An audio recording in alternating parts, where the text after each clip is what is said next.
Assalamu alaikum wa rahmatullahi ta'ala wa barakatuh. Aujourd'hui, nous allons voir un autre type de pendule. Donc, c'est le pendule de torsion. Alors, comme vous voyez sur le tableau, alors le pendule de torsion est constitué d'un fil de torsion. L'une de ses extrémités est liée à un support fixe et l'autre extrémité est attachée au centre d'inertie d'un corps solide. D'accord? Donc, le fil est vertical, le solide est horizontal.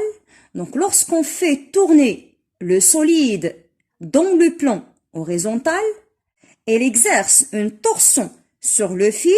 Donc là, le fil répond par un couple, appelé couple de torsion, appel dû à la torsion du fil. D'accord? Ça veut dire qu'elle impose à ce corps solide à revenir à sa position d'équilibre stable. D'accord? Alors, ce couple de force est caractérisé par son moment. Donc, l'expression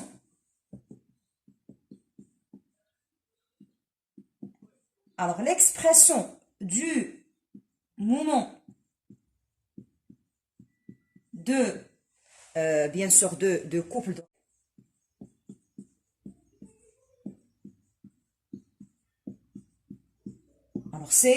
le moment C, est égal moins C fois θ. D'accord?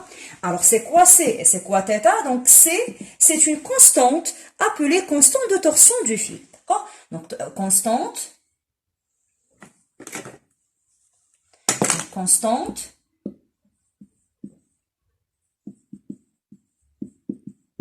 de torsion du fil. Alors, pour l'unité de cette constante, c'est Newton fois mètre radian moins 1. D'accord? Pour θ, c'est l'angle de rotation. D'accord? De rotation, bien sûr, en radian. Et bien sûr, le moment, c'est en Newton fois le mètre. D'accord? Alors, on passe à l'établissement de l'équation différentielle. D'accord? Donc, au début, le corps solide est en équilibre. Lorsqu'on écarte le corps solide S, alors il effectue un mouvement de va-et-vient autour de sa position d'équilibre, c'est-à-dire un mouvement oscillatoire. D'accord? Alors, le corps solide est caractérisé par son moment d'inertie, c'est-à-dire G delta, et par la constante de torsion, c'est-à-dire C. D'accord? Alors, on applique au corps solide S, dont le repère terrestre supposé galiléen, la loi fondamentale de la dynamique, bien sûr, puisque le système est en mouvement de rotation. D'accord? Alors, la loi fondamentale de la dynamique, ça veut dire la somme des mouvements des forces extérieures plus la somme des couples est égale à G delta θ point. Donc, G delta, c'est le moment d'inertie et θ de point, c'est l'accélération angulaire. D'accord? Alors, les forces exercées sur le solide S, alors on trouve P, ça veut dire le poids, et la force la force exercée par le fil sur le solide S. Et un couple, ou bien le moment de couple. D'accord? Donc, on a le moment de P plus le moment de T plus MC est égal à G delta θ de point. Donc, le moment de P et le moment de T est égal à 0, puisqu'ils sont confondus avec l'axe de rotation. D'accord? Donc, il ne reste que le moment de C. Donc, le moment de C est égal à G delta θ de point. Alors, le moment de C, c'est moins C fois θ est égal G delta θ de point. Bien sûr, θ, c'est l'abscisse angulaire. Alors, je divise le tout par G delta, donc j'obtiens θ de point plus C sur G delta θ est égal à 0. Donc, c'est l'équation différentielle dans le cas d'un pendule de torsion. Donc, d'après cette équation différentielle, on peut conclure directement que le mouvement du corps solide S est un mouvement oscillatoire, sinusoïdal, périodique. Donc, c'est un mouvement de rotation. D'accord? Donc, la solution de l'équation différentielle s'écrit sous la forme, donc la solution de l'équation différentielle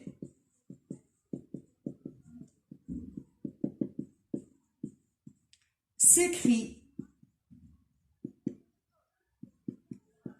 sous la forme. Et par analogie avec la solution qu'on a déjà vue dans le cas d'un pendule élastique horizontal ou bien vertical, alors θ est égal, c'est-à-dire l'abscisse angulaire, est égal à θ max cosinus 2π sur T0t plus phi. Alors θ max, c'est l'amplitude. D'accord?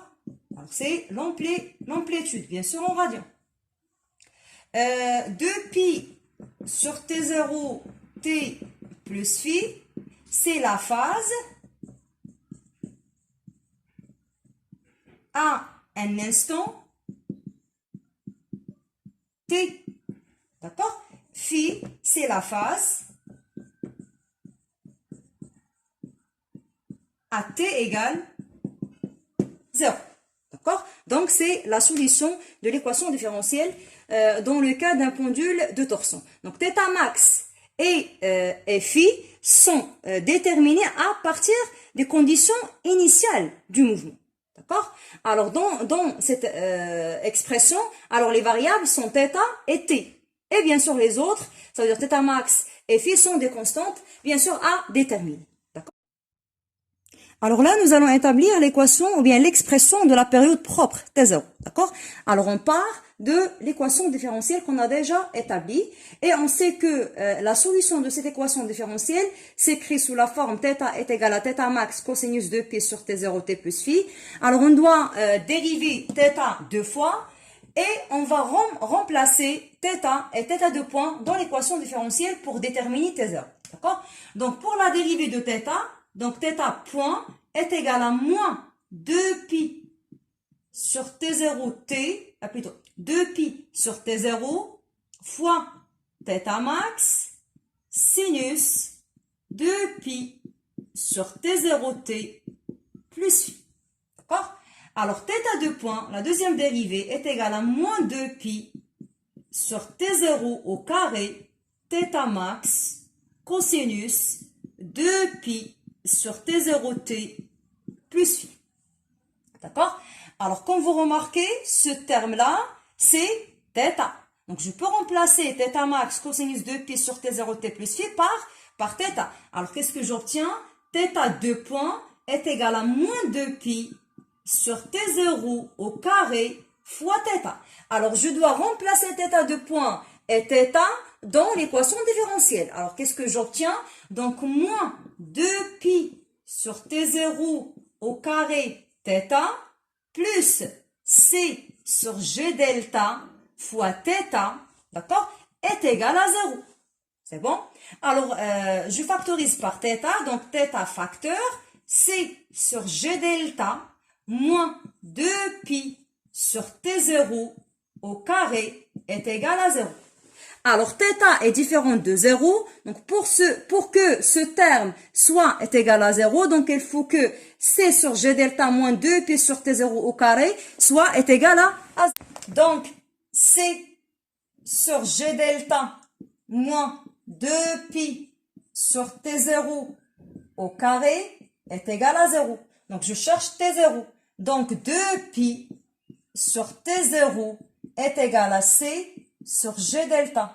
Alors, au carré, alors T0 est égal à 2π racine carrée de G delta sur T. Donc, voilà, c'est la période propre. C'est bon? Alors, passons à la dimension de la période propre. D'accord? Alors, on sait que T0 est égal à 2π racine carrée de G delta sur C. Donc, c'est la période propre. Alors, la dimension de T0 est égale à la dimension de G delta n demi sur la période de C n demi. D'accord? Avec, bien sûr, la dimension de G delta est égale à quoi? Donc, on sait que G delta, c'est une masse fois une distance au carré, c'est-à-dire 1 fois d au carré. D'accord? Alors, la masse et la distance, ce sont des grandeurs ou bien ce sont des unités de base. Donc, on doit l'écrire directement. Donc, c'est m, L au carré. D'accord? Donc, c'est m fois L au carré. C'est bon? Pour C, alors la dimension de C est égale à la dimension de m, c'est-à-dire le moment, sur quoi? Alors, sur la dimension de θ. Alors, pour θ, ou bien la dimension d'un angle est égale à 1. Donc, il ne reste que la dimension de m. Pour m, le moment, alors c'est une force fois une distance. D'accord? Ça veut dire est égal à la dimension de F fois la dimension de L, c'est une dimension de base. Donc, plutôt, la dimension d'une distance, c'est une dimension de base. Ça veut dire fois L. C'est bon? Bien. Pour une force, alors une force, c'est une masse fois accélération. Ça veut dire est égal à M fois L fois T moins 2. C'est bon? Fois L. Alors voilà, c'est la dimension de C. Alors je dois remplacer la dimension de C et la dimension de G delta ou bien je dois remplacer la dimension de C et la dimension de G delta dans cette expression. Alors, qu'est-ce que j'obtiens? Donc, T0 est égal à la dimension de G delta, ça veut dire M fois L2, le tout à la puissance n demi, sur M fois L fois T moins 2 fois L, le tout n demi. C'est bon? Alors, je simplifie par M, L, alors L, ça veut dire L carré, par L, M. Alors, il ne reste que Tn demi, donc est égal à 1 sur T moins 1 plutôt. Alors, on peut conclure que la dimension de T0 est égale à T. Donc, la période ou bien T0 est homogène au temps. Et puisque l'unité du temps dans le système international, c'est le seconde, donc T0 est en seconde.